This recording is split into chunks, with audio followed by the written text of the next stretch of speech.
Praise the Lord. உங்களுக்காக கொடுக்கப்பட்ட இன்றைய வார்த்தை 2 கொரிந்தியர் 3:17. கர்த்தரே ஆவியானவர், அவருடைய ஆவி எங்கேயோ அங்கே விடுதலையுண்டு. கர்த்தருக்குள் பிரியமானவர்களே, தேவன் நம்மில் ஒருவராக இருக்கிறார். நமக்குள் ஆவியானவராக கூடவே இருக்கிறார்.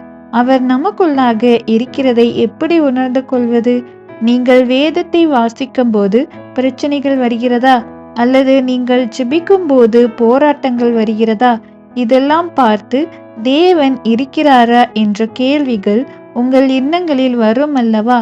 ஒன்று மட்டும் புரிந்து கொள்ளுங்கள், ஆவியானவர் எப்போதெல்லாம் நம்மோடு இருக்கிறாரோ அப்போதெல்லாம் போராட்டங்கள் வரும், பிரச்சனைகள் வரும், ஒவ்வொரு காரியத்திலும் குறைவுகள் உண்டாகும். ஏனென்றால் தேவன் நம்மை சோதித்தருகிறார். என் பிள்ளைகள் என் சோதனையை தாங்குகிறார்களா என்று சோதிப்பார். தேவனை மகிமைப்படுத்துங்கள். தேவன் உங்களை உயர்த்துவார். தேவன் உங்களை சோதித்த பின் சுத்த பொன்னாக விளங்கச் செய்வார். வேதத்தில் பவுல், சீலா என்பவர்களை உங்கள் எல்லோருக்கும் தெரியும்.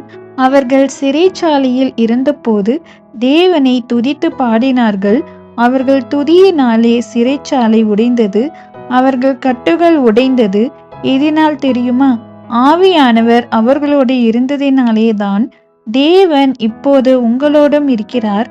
உங்களுக்கு வருகிற தடைகளை மாற்றி உங்களை விடுவிப்பார்.